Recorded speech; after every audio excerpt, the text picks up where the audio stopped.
বাংলাদেশের মানুষেরা দীর্ঘ সময় ধরে এক ফেসিবাদী জুলুমশাহী শাসনের মধ্য দিয়ে তাদেরকে যেতে হয়েছে।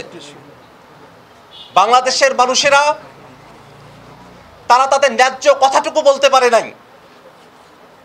বিভিন্ন সময়ে যারা একটুখানি কথা বলার চেষ্টাও করেছে তাদের উপরে জুলুম, নির্যাতন, রিমান্ড, জেল, গুম করে ফেলা, খুন করে ফেলা, এমন কোনো অত্যাচার নেই, এমন কোনো নির্যাতন নাই যেগুলো ফ্যাসিস্ট আওয়ামী লীগ সরকার করে নাই।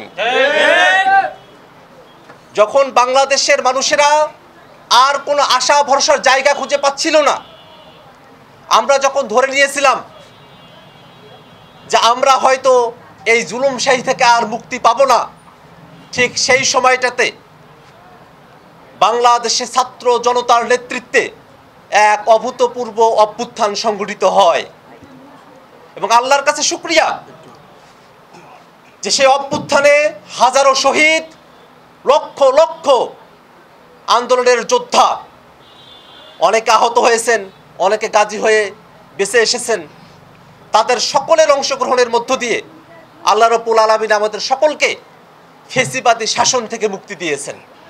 এখন ফেসিবাদী শাসন থেকে আমরা মুক্তি পেয়েছি। এক ফেসিবাদী হাসিনা বাংলাদেশের শাসন কাঠামো থেকে উৎখাত হয়েছে।